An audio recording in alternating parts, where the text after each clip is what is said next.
Hello bachcho, let's see this question. A stream of electron is projected horizontally to the right. A straight conductor carrying a current is supported parallel to electron stream and above it. If the current in the conductor is from left to right, then what will be the effect on electron stream? तो इस question में हमें क्या दे रखा है, हमें एक stream of electrons they रखी है जो कि राइट की तरफ जा रही है। स्ट्रीम ऑफ इलेक्ट्रॉन्स राइट की तरफ जा रही है, यानी कि जो हमारा करंट की डायरेक्शन हो गई वो उसके ऑपोजिट हो गई, ये हमारी करंट की डायरेक्शन हो जाएगी इस स्ट्रीम में। हमारा दूसरा दे रखा है, दूसरा जो दे रखा है हमें दे रखा है straight conductor carrying current is supported parallel two electron stream above it. एक हमारा स्ट्रेट करंट कैरिंग कंडक्टर है जो किसमें कि हमारा जो इसमें हमारा करंट फ्लो हो रहा है, तो करंट फ्लो हो रहा है अबव अबव इट, तो हमारा ये जो है ये हमारा ऊपर है और ये हमारा नीचे है।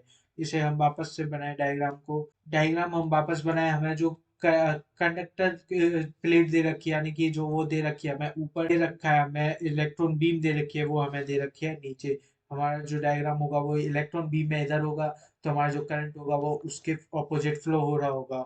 और हमें दे रखा है कि इसमें जो हमारी कंडक्टर प्लेट है ये हमारी, इसमें करंट जो फ्लो हो रहा है वो लेफ्ट टू राइट फ्लो हो रहा है। तो हम इन दोनों को जो मान सकते हैं, हम इन दोनों को वायर पैरेलल वायर मान सकते हैं। अब पैरेलल वायर हम इसे मानेंगे तो हमारा क्या होता है, अगर हमारा ऑपोजिट करंट जा रहा होगा तो ऑपोजिट करंट के लिए हमारे पास क्या होता है, ऑपोजिट करंट के लिए तो ये दोनों एक दूसरे को रिपेल करेंगे। So the stream of electron is pulled downwards, तो स्ट्रीम जो होगी वो डाउनवर्ड्स पुल होगी और ये हमारा जो होगा वो अप बढ़ जाएगा। तो हमारा स्ट्रीम जो है वो पुल डाउनवर्ड होगी, तो हमारा जो ऑप्शन बी है वो हमारा करेक्ट ऑप्शन हो जाएगा। ऑप्शन बी हमारा the electron stream will be pull downward, वो करेक्ट ऑप्शन हो जाएगा। Hope you understood it well. Best of luck.